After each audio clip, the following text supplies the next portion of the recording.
Hello friends, welcome है आपका IAS point के यूट्यूब चैनल में। मैं सोनाली।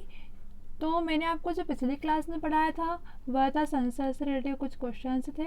आई होप आपने अच्छे से उसे रिवाइज कर लिया होगा। तो देखिए कि मैंने संसद में आपको पढ़ाया था कि संविधान में कुछ अनुच्छेद बताए थे जिसमें कि उच्च न्यायालय के न्यायाधीशों की नियुक्ति के बारे में बताया था। इसके साथ साथ गणतंत्र और धर्मनिरपेक्षता के बारे में बताया था मैंने आपको। आई होप आपने ये सारी चीज़ें अच्छे से याद कर ली होगी और आपको समझ आ गई होगी, ठीक है। क्योंकि मैंने आपको एक क्वेश्चन से रिलेटिव जो क्वेश्चन पूछा गया है, जिस टॉपिक से पूछा गया उस पूरे टॉपिक के बारे में मैंने आपको बताया। जैसे कि धर्मनिरपेक्षता है तो मैंने आपको पूरा धर्मनिरपेक्षता का अर्थ बताया था। गणतंत्र एक शब्द पूछा गया तो गणतंत्र का पूरा मैंने आपको अर्थ बताया था, ठीक है। मतलब पूरी डिटेल से मैंने आपको एक क्वेश्चन में आपको उसी क्वेश्चन में पूरी एक टॉपिक की डिटेल से मैंने आपको बताई थी, ठीक है। तो आप मेरी जो पढ़ाने का तरीका है उसको ज़रा ध्यान से देखिएगा और समझिएगा ताकि आपको याद रह जाए, ठीक है। तो चलिए आज हम जो पढ़ेंगे वह होगा, इसमें भारत के कुछ भूभाग देखेंगे, इसके साथ साथ भारत के जो प्रमुख चीज़ें हैं उनके बारे में देखा जाएगा, ठीक है। जैसे कि पवन ऊर्जा हुई या परमाणु, इनसे रिलेटेड आपके कुछ क्वेश्चंस रहेंगे। तो आप वीडियो को लास्ट तक जरूर देखिएगा। इंपॉर्टेंट क्वेश्चन चल रहा है, ठीक है। इंपॉर्टेंट क्वेश्चन की क्लास चल रही है आपकी, तो आप वीडियो को लास्ट तक देखिएगा। और हमें बताइए कि आपको हमारा वीडियो कैसा लगा, तो लाइक शेयर ज़रूर कीजिएगा। और अगर आप पहली बार आए हैं तो चैनल को सब्सक्राइब कर लीजिए ताकि आपको हमारी अपडेट मिलती रहे। चलिए तो स्टार्ट करते हैं हम आज। पहला क्वेश्चन है हमारा, भारत का राष्ट्रीय जलीय जीव है, ठीक है। भारत का राष्ट्रीय जलीय जीव है। ऑप्शन देखो, ऑप्शन नंबर ए आपका मछली, ऑप्शन नंबर बी है आपका कछुआ, ऑप्शन नंबर सी है आपका डॉल्फिन और ऑप्शन नंबर डी है आपका मगरमच्छ, ठीक है। तो देखिए आपको ये आंसर भारत का राष्ट्रीय पूछा गया है, तो राष्ट्रीय अपने जो भारत के राष्ट्रीय उन चीज़ों का आपको नॉलेज होना बहुत ज़रूरी है, ठीक है। मतलब कि ऐसी चीज़ें आपको मतलब जैसे कि राष्ट्रीय फूल कौन सा हुआ, राष्ट्रीय खेल, इन चीज़ों के बारे में आपको जानकारी होना बहुत ज़रूरी है क्योंकि हम भारत में रहते हैं, ठीक है। चलिए तो हम देखेंगे कि भारत का राष्ट्रीय जलीय जीव कौन सा है। तो अगर आपको आंसर पता है, मतलब अधिकतर लोगों को तो पता ही होगा, तो देखिए कि राष्ट्रीय जलीय, तो राष्ट्रीय जलीय जीव कौन सा है, तो यह डॉल्फिन है। क्या है? डॉल्फिन, ठीक है। जैसे कि शार्क आपने मतलब अधिकतर कार्टूनों में भी देखा है, टीवियों में देखा है, डिस्कवरी में देखा है, डॉल्फिन को बहुत बड़ी रहती है, ठीक है। हाँ, तो चलिए देखेंगे अब हम इसके बारे में। अब डॉल्फिन कहाँ रहती है, तो मीठे पानी की डॉल्फिन, जो डॉल्फिन होती है सिर्फ मीठे पानी में रहती है, मतलब मीठा और शुद्ध पानी हो वहीं पर रहती है, ठीक है। तो आप देखिएगा कि मीठे पानी की डॉल्फिन भारत का राष्ट्रीय जलीय जीव है। क्या है? भारत का राष्ट्रीय जलीय जीव है। पर्यावरण और वन मंत्रालय ने राष्ट्रीय एक्वाटिक पशु के रूप में, मतलब कि जो मंत्रालय थे पर्यावरण और वन मंत्रालय, उन्होंने क्या करा था 18 मई, कब? 18 मई 2010 में, 2010 को गंगा नदी डॉल्फिन अधिसूचना किया। कब किया था? गंगा नदी डॉल्फिन अधिसूचना किया था। मतलब कि कहा गया था कि गंगा नदी में जो डॉल्फिन है, क्योंकि मतलब डॉल्फिन कहाँ रहती है? शुद्ध और अच्छे मीठे पानी में रहती है। तो क्या गंगा नदी का पानी बहुत स्वच्छ है, इसलिए क्या कहा था कि डॉल्फिन अधिसूचना किया। यह स्तनधारी जंतु, मतलब कि डॉल्फिन, ठीक है। डॉल्फिन क्या है? स्तनधारी जंतु है। तो यह क्या है कि पवित्र गंगा, मतलब गंगा की शुद्धता को भी प्रकट करता है। मतलब कि आप सब जानते हैं, मैंने आपको 2-3 बार बताया था कि डॉल्फिन स्वच्छ और अच्छे पानी में रहती है। तो मतलब कि ये कहाँ है? गंगा में रहती है ये डॉल्फिन। तो यह पवित्र गंगा की शुद्धता को भी प्रकट करता है क्योंकि यह केवल शुद्ध और मीठे पानी में ही जीवित रह सकता है। कौन? डॉल्फिन, ठीक है। तो हम देखेंगे कि भारत का राष्ट्रीय जलीय जीव कौन सा है, तो डॉल्फिन आपका राष्ट्रीय जलीय जीव है। अब इसके बाद पर्यावरण वन मंत्रालय ने राष्ट्रीय एक्टिव पशु के रूप में कब इसे स्वीकारा था, तो 18 मई 2010 में, ठीक है। चलिए आगे बढ़ते हैं। अगला क्वेश्चन है हमारा, भारत में सबसे अधिक सौर ऊर्जा का उत्पादन होता है, ठीक है। ऑप्शन देखेंगे, ऑप्शन नंबर ए आपका राजस्थान, ऑप्शन नंबर बी है आपका Gujarat, option number C Kerala, option number D Tamil Nadu. अगर आपको आंसर पता है तो आप कमेंट जरूर कीजिए। चलिए तो हम देखेंगे कि भारत में सबसे अधिक ऊर्जा उत्पादन, सौर ऊर्जा उत्पादन के बारे में पूछा गया है। तो अगर आपको पता है तो आप जरूर बताइए। चलिए पहले देख लेंगे हम कि भारत भूभाग पर 5000 लाख किलोवाट घंटा प्रति वर्ग मीटर के बराबर सौर ऊर्जा आती है। कितनी सौर ऊर्जा आती है? 5000 लाख किलो घंटा, प्रति वर्ग मीटर। ठीक है, याद रखिएगा। आगे देखेंगे हम कि भारत सरकार ने 2022 के अंत तक 175 गीगावाट नवीनीकरण ऊर्जा क्षमता का लक्ष्य निर्धारण किया है। मतलब कि उन्होंने क्या कहा है भारत सरकार ने कि 2020 में मतलब 2022 के अंतर्गत क्या होगा कि 175 गीगावाट नवीकरणीय ऊर्जा क्षमता का लक्ष्य बताया। मतलब कितनी ऊर्जा हमको मिल सकती है, आगे देखेंगे। मतलब इतनी ऊर्जा का उत्पादन वह कर सकते हैं। ठीक है, आगे देखेंगे। सौर ऊर्जा उत्पादन में सर्वाधिक योगदान सुफ्टॉप और सौर ऊर्जा। सुफ्टॉप में सौर ऊर्जा कितनी है, 40% है, और सोलर वार्ड में कितनी है, 40% का है। ठीक है, कहाँ पर, भारत में। ठीक है, आगे देखेंगे। सबसे अधिक सौर ऊर्जा उत्पादन राजस्थान में है। कहाँ पर सबसे अधिक सौर ऊर्जा उत्पादन, राजस्थान में। क्वेश्चन हमसे पूछा गया है कि भारत का सबसे अधिक सौर ऊर्जा का उत्पादन कहाँ पर है, तो राजस्थान में है। ठीक है, राजस्थान में। ऑप्शन नंबर ये आपका राइट हो जाएगा। चलिए अगले क्वेश्चन पे चलते हैं। अगला क्वेश्चन है हमारा, भारत में पवन ऊर्जा का सबसे उत्पादन राज्य कौन सा है। ठीक है, पवन ऊर्जा का, अभी हमने सौर ऊर्जा देखा, अब हम पवन ऊर्जा के बारे में देखेंगे कि पवन ऊर्जा का उत्पादन किस राज्य में सबसे ज़्यादा है। ऑप्शन देखो, ऑप्शन नंबर ए है आपका पंजाब, ऑप्शन नंबर बी है तमिलनाडु, ऑप्शन नंबर सी है मध्य प्रदेश, और ऑप्शन नंबर डी है आपका झारखंड। ठीक है, तो हम देखेंगे कि पवन ऊर्जा के बारे में देखेंगे तो हम देखेंगे भारत में पवन ऊर्जा का जो विकास है ये 1990 के दशक हुआ था। कब हुआ था पवन ऊर्जा का विकास, कब हुआ था, तो पवन ऊर्जा का विकास हुआ था 1990 में। ठीक है, कब हुआ था, 1990 के दशक में शुरू हुआ था। इसके साथ क्या हुआ था, तथा भारत में पवन ऊर्जा को स्थापना क्षमता दुनिया में 5वें स्थान पर है। पवन ऊर्जा कौन से स्थान पर है, 5वें स्थान पर। ठीक है, कौन सा स्थान है भारत में पवन का, तो 5वें स्थान पर है। ठीक है, ये भी याद रखिएगा। तथा भारत में पवन ऊर्जा का सबसे अधिक उत्पादन तमिलनाडु में। कहाँ पर, तमिलनाडु में। ऑप्शन नंबर बी आपका राइट हो जाएगा। इस क्वेश्चन से हमको क्या क्या आंसर सॉल्व हो गया हमारा कि पवन ऊर्जा की स्थापना कब की गई, तो 1990 में की गई। भारत का पवन ऊर्जा में कौन सा स्थान है, तो 5वां स्थान भारत का है। ठीक है, उसके बाद क्या कि सबसे अधिक उत्पादन किस राज्य में है, तो तमिलनाडु में सबसे अधिक उत्पादन पाया जाता है किसका, पवन ऊर्जा का। चलिए अगले क्वेश्चन पर चलते हैं। अगला क्वेश्चन है हमारा, भारत में पवन ऊर्जा का विकास कब से प्रारंभ हुआ। अभी मैंने आपको बताया। ठीक है, ऑप्शन देखेंगे तो ऑप्शन देखने की जरूरत ही नहीं है, मैंने अभी आपको बताया कि भारत में पवन ऊर्जा का विकास कब हुआ था, 1990 में। तो आपका ऑप्शन नंबर भी आपका सही हो जाएगा। ठीक है, चलिए अगले क्वेश्चन पे चलते हैं। अगला क्वेश्चन है हमारा, भारत में परमाणु ऊर्जा विनियामक बोर्ड कब स्थापित हुआ था। ठीक है, ऑप्शन देखेंगे। ऑप्शन नंबर है आपका 15 नवंबर 1983, ऑप्शन नंबर बी है आपका 18 नवंबर 1985 को, ऑप्शन नंबर सी है आपका 25 नवंबर 1988 को, और डी है आपका अन्य। ठीक है, तो आप देखिए कि भारत में परमाणु ऊर्जा विनियामक बोर्ड के बारे में हमसे पूछा गया। किसके बारे में, परमाणु ऊर्जा विनियामक बोर्ड।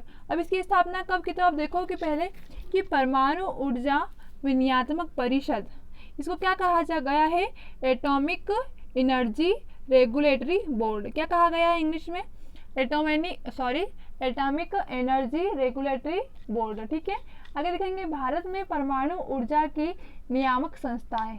क्या है, नियामक संस्था कहाँ पर है, भारत में परमाणु ऊर्जा की नियामक संस्था है। यह एक स्वतंत्र एजेंसी है।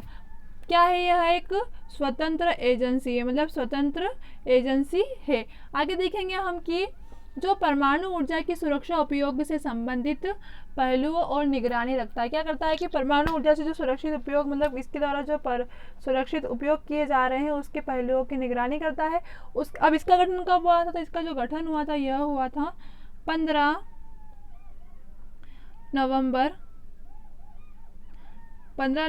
1983 में। कब हुआ था, 1983 में इसका गठन हुआ था।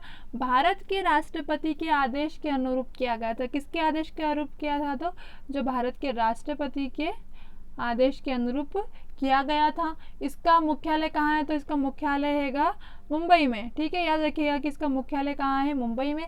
तो इस क्वेश्चन से हमको क्या क्या सीखने को मिला है, हमको इस क्वेश्चन से यह सीखने को मिला है कि भारत में परमाणु ऊर्जा विनियम बोर्ड की स्थापना हुई थी 15 नवंबर 1983 को। अब यह कौन सी, तो एक स्वतंत्र एजेंसी है। इसके साथ साथ इसका स्थापना किसने किया, तो राष्ट्रपति द्वारा इसकी स्थापना की गई थी। इसका मुख्यालय कहाँ है, तो इसका मुख्यालय मुंबई में है। चलिए अगले क्वेश्चन पे चलते हैं। अगला क्वेश्चन है हमारा, भारत में शिक्षा है एक, मतलब कि शिक्षा क्या है, तो देखेंगे ए नागरिक अधिकार, बी राज्य दायित्व, सी राजनीतिक अधिकार और डी मूलभूत अधिकार। अब आप देखोगे कि जो संविधान में हमारे मौलिक अधिकार थे, ठीक है, मूल मतलब जिन्हें मूलभूत अधिकार कहा जाता है वो क्या क्या थे, तो संविधान के जो द्वारा जो मूल रूप से 7 मूल अधिकार है, कितने हैं, 7 मूल अधिकार है, कितने हैं, 7 मूल अधिकार। अब कौन कौन से है वो, एक समानता का अधिकार है, स्वतंत्रता का अधिकार, शोषण के विरुद्ध अधिकार, धर्म संस्कृति एवं शिक्षा की स्वतंत्रता का अधिकार, संपत्ति का अधिकार तथा संवैधानिक उपचारों का अधिकार। ठीक है, तो इसमें क्या आ गया, शिक्षा का अधिकार भी आ गया कि शिक्षा का अधिकार भी किसमें आएगा, मूलभूत, मतलब कि जो हमारे 7 मूलभूत अधिकार है उसमें क्या, इसके अंतर्गत शिक्षा का अधिकार भी दिया गया है। तो भारत में शिक्षा है एक मूलभूत अधिकार है, मतलब कि सभी को शिक्षा लेने का अधिकार प्राप्त है। ठीक है, चलिए अगले क्वेश्चन पे चलते हैं। अगला क्वेश्चन है हमारा, भारत का राष्ट्रीय ध्वज नियम कब से लागू किया गया था।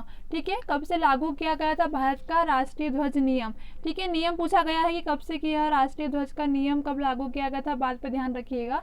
ठीक है, तो देखिए देखेंगे हम कि ध्वज संहिता में भारत के स्थान पर जो भारतीय ध्वज संहिता है 2002 को, मतलब कि 26 जनवरी 2002 26 जनवरी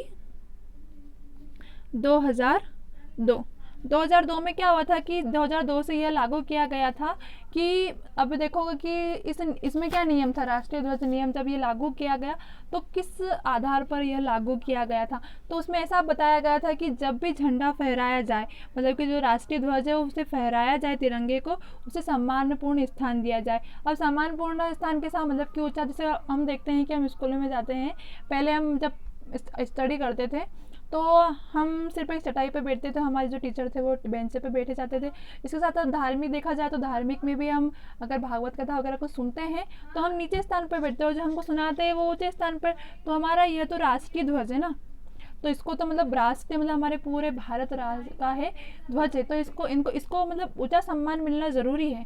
ठीक है, तो क्या कहा गया था कि उसे सम्मानपूर्ण स्थान दिया जाए जहाँ से वह स्पष्ट रूप से दिखाई दे, मतलब कि इतना सम्मान दिया जाए कि अगर कोई भी इंसान इसके नीचे से देखता है तो उसको ऊपर की साइड स्पष्ट रूप से दिखाई दे। ठीक है, यह कब नियम लागू किया गया था, तो 26 जनवरी 2002 में। ऑप्शन नंबर ए आपका राइट हो जाएगा। चलिए अगले क्वेश्चन में चलते हैं। अगला क्वेश्चन है आपका, कौन सी नदी दक्षिण भारत की गंगा कहलाती है। इजी सा आंसर है, आपको पता ही होगा। ऑप्शन देखेंगे, ऑप्शन नंबर देखो Kaveri, B Tungabhadra, option number C आपका गोदावरी, ऑप्शन नंबर डी आपका कृष्णा। अगर आपको आंसर पता है तो आप ज़रूर बताइए। मैंने आपसे हर वीडियो में मैंने आपको कहा कि आप अगर स्टडी करते हो तो आप बताओ कि आपके कितने आंसर सही जा रहे हैं। आप यूपीएससी की तैयारी कर रहे हो और आप बोलते नहीं हो। आपको बोलना भी ज़रूरी है, आपको पढ़ना भी ज़रूरी है, ऐसे कैसे चलेगा, चुपचाप रहोगे तो कैसे यूपीएससी क्लियर करोगे। ठीक है, तो देखिए कि कौन सी नदी दक्षिण भारत की गंगा कहलाती है, तो कावेरी नदी, जिसे दक्षिण भारत की गंगा कहा जाता है। किसे कहा जाता है, कावेरी नदी को दक्षिण भारत की गंगा कहा जाता है। यह नदी तीनों राज्यों की सेवा में अपना जल प्रवाह करती है। कितने राज्यों में जल प्रवाह करती है, तो 3 राज्यों में यह जल प्रवाह करती है। चलिए अगले क्वेश्चन पे चलते हैं। अगला क्वेश्चन है आपका, प्रतिवर्ष भारत का बृहत्तम पशु मेला लगता है। ठीक है, बृहत्तम का मतलब होता है बड़ा मेला। ठीक है, मतलब प्रतिवर्ष भारत का जो बड़ा पशु मेला है वह लगता है। ऑप्शन देखेंगे, ऑप्शन नंबर ए आपका शोलापुर में, ऑप्शन नंबर बी सोनपत में, ऑप्शन नंबर सी सोनमार्ग में, ऑप्शन नंबर डी सोनपुर में। ठीक है, देखो तीनों नाम बहुत कन्फ्यूजन वाले हैं। तो देखो कि जो प्रतिवर्ष बृहत्तम पशु मेले के बारे में मैं आपको बताऊंगी। तो सोनपुर मेला, जो सोनपुर मेला है जो कि कहाँ का है, बिहार में सोनपुर है। कहाँ पर है, सोनपुर बिहार में। ठीक है, वो बिहार में हर साल कार्तिकेय पूर्णिमा, मतलब कि कार्तिक पूर्णिमा कब आता है, नवंबर दिसंबर में। ठीक है, तो नवंबर दिसंबर में लगता है। ठीक है, आगे देखेंगे, यह एशिया का सबसे बड़ा पशु मेला है। अब कहाँ का, एशिया का मतलब सबसे बड़ा मेला है। आगे देखेंगे कि मेले को हरिहर क्षेत्र मेले के नाम से जाना जाता है। अब इस मेले को जो बृहत्त, इस मेले का नाम क्या है, तो बड़े मेले का नाम, पशु मेले का नाम क्या है, हरिहर क्षेत्र के नाम से भी जाना जाता है। इसके साथ साथ क्या है कि जो लोग वहाँ पर रहते हैं, मतलब कि कहाँ पर, सोनपुर में, सोनपुर के लोग क्या कहते हैं, इसे छत्तर मेला कहते हैं। क्या कहते हैं? छत्तर मेला कहते हैं। तो हमने क्या देखा है कि सोनपुर मेला बिहार के सोनपुर में हर साल कार्तिक पूर्णिमा मतलब कि नवंबर दिसंबर में लगता है। यह एशिया का सबसे बड़ा मेला है। इसके बाद मेले को हरिहर क्षेत्र मेले के नाम से जाना जाता है, जबकि स्थानीय लोग इसे छत्तर मेला पुकारते हैं।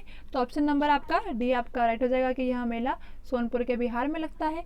चलिए अगले क्वेश्चन पे चलते हैं। अगला क्वेश्चन है हमारा, भारत का बोस्टन किसे कहा गया है? मोस्ट इंपॉर्टेंट क्वेश्चन है ये कि भारत का बोस्टन किसे कहा गया है। ऑप्शन देखो, ऑप्शन नंबर है आपका अहमदाबाद, ऑप्शन नंबर बी है आपका बड़ोदरा, ऑप्शन नंबर सी है मुंबई, ऑप्शन नंबर डी है सूरत। तो देखेंगे कि हम भारत का बोस्टन के बारे में पूछा गया है हमसे, तो किसे कहा गया है? आंसर पता है आपको तो ज़रूर बताइए। तो चलिए हम चलते हैं कि अहमदाबाद को पूर्व के बोस्टन के नाम से जाना जाता है। किसे जाना जाता है? अहमदाबाद को। ठीक है, अहमदाबाद को पूर्व के बोस्टन के नाम से जाना जाता है। अहमद शाह अब्दाली, ये कौन थे? अहमद शाह अब्दाली।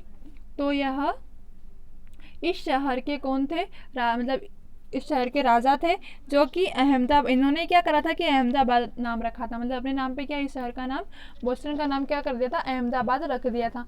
इस नगर की स्थापना हुई तब जो अहमद शाह थे अब्दाली ने बाहर से जुलाहो, कारीगरों और कामगारों को लेकर बसाया था। किस किस के द्वारा बसाया था? तो जुलाहो, कारीगरों और कामगारों के द्वारा बसाया गया था। क्वेश्चन पूछा गया है भारत का बोस्टन किसे कहा गया? तो सीधी सी बात है, भारत का बोस्टन अहमदाबाद को कहा गया है।